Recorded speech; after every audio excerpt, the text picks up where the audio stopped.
کیا یوکرائن میں اتنے لوگ مارے جا چکے ہیں، لیکن آپ چاہتے ہیں کہ ہم یوکرائن پر روس کو کنڈیم کریں۔ آپ کشمیر پر بھارت کو کنڈیم نہیں کرتے۔ آپ اتنے امیر ہو کر اتنا چھوٹا سا مفاد نہیں چھوڑتے، اور ہم غریب ہو کر اتنے بڑے بڑے مفادات کو بھی نہ دیکھیں۔ آپ کی عوام کی حقوق کے لیے آوازیں اٹھائیں۔ تو رچرڈ نے کہا کہ ایسا نہیں ہے، ہم نے کشمیر پر بہت سارے پروگرامز کیے ہیں، بہت ساری ڈاکومنٹریز بنائی ہیں، ہم نے دنیا کو بتایا ہے کہ کشمیر میں کیا ہو رہا ہے۔ اور ناظرین، اس کا سارا کریڈٹ بھی عمران خان کو جاتا ہے۔ عمران خان نے اس مسئلے کو اتنا اچھالا تھا کہ ہر چینل نے، ہر میڈیا ایجنسی نے اس پر بہت زیادہ رپورٹنگ کی، اور کشمیر کو پوری دنیا جاننے لگی کہ یہ ایک بہت بڑا ایشو ہے۔ اور یہ کام عمران خان نے صرف اور صرف 3.5 سالوں میں کیا۔ تو رچرڈ واکر نے عمران خان کو بتایا کہ ہم نے یہ سارا کام کیا ہے، ہم نے رپورٹنگ بھی کی ہے، ڈاکومنٹریز بھی بنائی ہیں، دنیا کو بتایا ہے کہ وہاں کیا ہو رہا ہے۔ عمران خان نے کہا کہ میں آپ کی بات نہیں کر رہا، آپ تو ایک میڈیا چینل ہیں، آپ کی حکومت کی بات کر رہا ہوں۔ آپ میڈیا چینل ہیں، اگر آپ یہ بات کرتے ہیں تو پھر آپ پاکستان کے میڈیا کے ساتھ بات کریں۔ آپ پاکستان کے اسٹیٹ سے بات کر رہے ہیں، آپ گورنمنٹ آف پاکستان پر سوال کر رہے ہیں، تو میں جواب میں government of Germany, government of England, government of America کی بات کر رہا ہوں۔ آپ اسٹیٹ آف پاکستان سے پوچھ رہے ہیں کہ آپ نے روس کو کنڈیم کیوں نہیں کیا کہ روس یوکرائن میں جو کچھ بھی کر رہا ہے۔ آپ اسٹیٹ آف جرمنی سے بھی پوچھیں کہ آپ بھارت کو کنڈیم کیوں نہیں کرتے، بھارت جو کچھ کشمیر میں کر رہا ہے۔ عمران خان نے کہا میری انجیلا میرکل سے بھی بات ہوئی، اور وہ سب جانتے ہیں کہ کشمیر میں کیا ہو رہا ہے، لیکن وہ خاموش ہیں کیونکہ ان کے عوام کے مفادات جڑے ہوئے ہیں بھارت کے ساتھ۔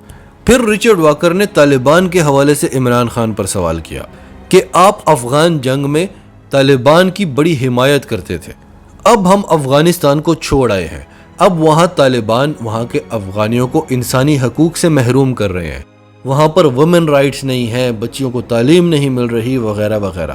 تو کیا آپ اب پچھتاتے ہیں کہ آپ نے طالبان کی حمایت کیوں کی تھی؟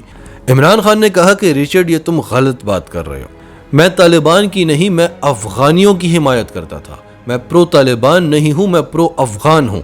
آپ افغانستان کی ہسٹری اٹھا کر دیکھ لیں، سوویت یونین وہاں پر آیا، اس کے ساتھ کیا ہوا، برطانیہ وہاں پر آیا، اس کے ساتھ کیا ہوا۔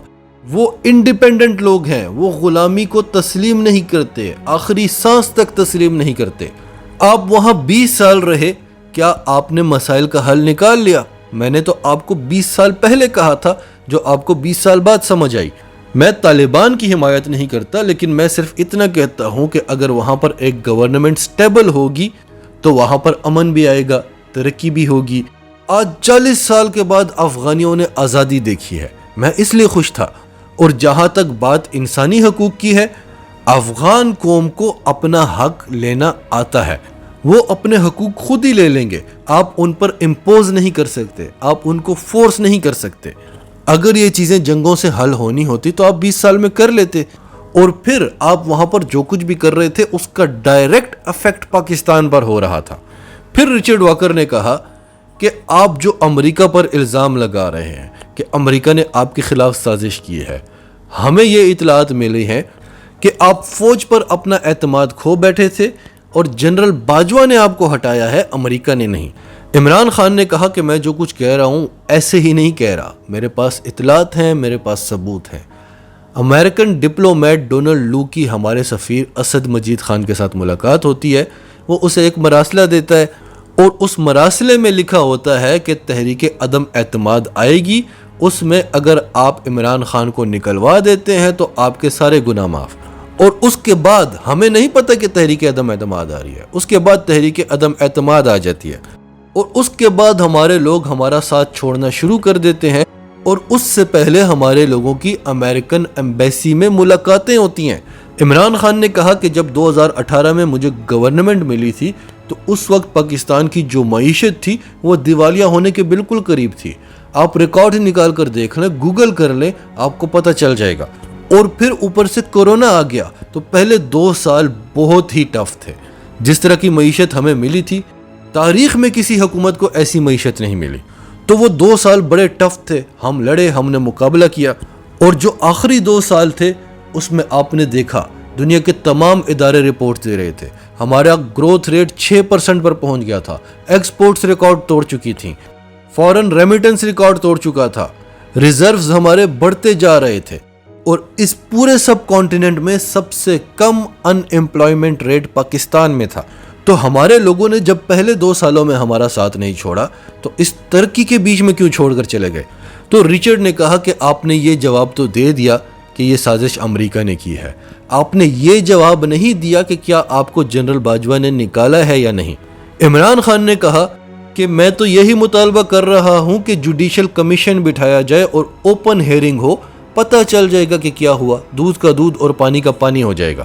رچرڈ نے کہا کہ مجھے لگتا ہے کہ آپ کو سیکیورٹی چاہیے, اس لیے آپ جنرل باجوہ یا پاکستان کی فوج کے خلاف بات نہیں کر رہے.